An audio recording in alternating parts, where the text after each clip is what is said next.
The Biden White House won't answer one single question about those secret midnight migrant flights. And if that wasn't enough, turns out you, the American taxpayer, spending over $340 million to make them happen. Whoa, yeah. Former acting DHS Secretary Chad Wolf joins us now with his reaction to this. And, you know, Chad, a recent CBS News poll showed that only 36% of Americans agree with the Biden administration's immigration policies. You'd think the administration would see that number and change course, but it doesn't appear that's happening. Why?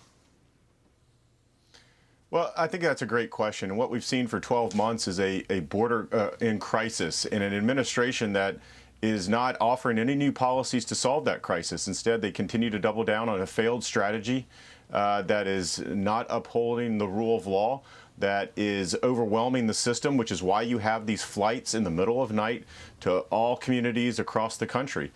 They've broken the system. They've broken the process down on that border. And the result is you're going to have hundreds of thousands of migrants, whether they are children or single adults, in communities and being released in communities across this country because they don't know what to do at the border at this point in time.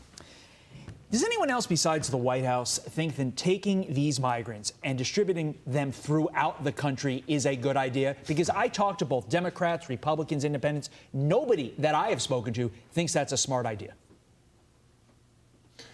Well, no. And if you listen to the White House or if you listen to the Department of Homeland Security, they will tell you that they have no other choice than to do this. And that's simply not true.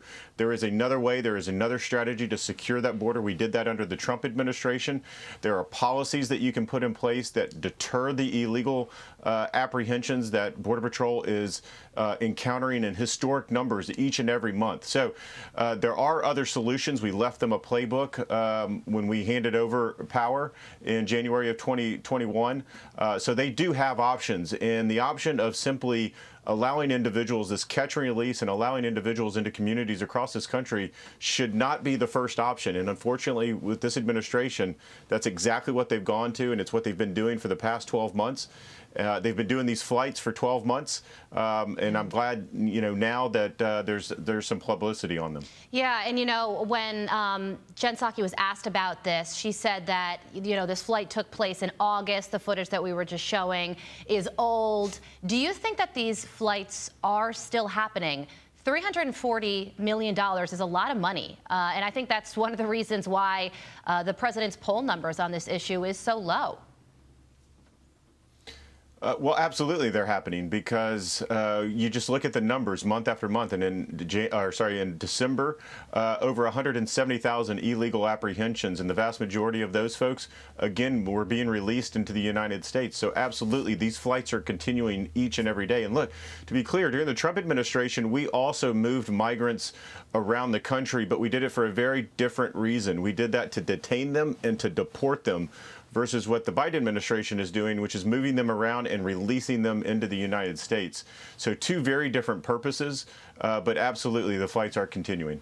Before we let you go, Joe Biden is going to deploy 3,000 troops to Eastern Europe in a major show of force. Is this the right move, sir?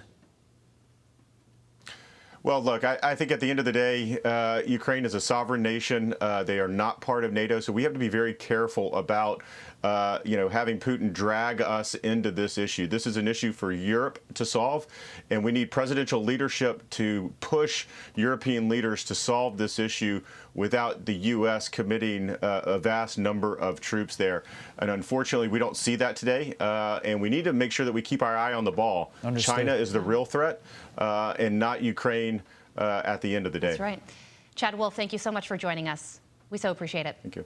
Hi, everyone. I'm Brian Kilmeade. I want you to do me a favor. I want you to click to subscribe to the Fox News YouTube page. This is the only way that I know for sure that you're not going to miss any great commentary, any great news bites, any great interviews coming your way on Fox. You can get it all here on YouTube. So subscribe right now.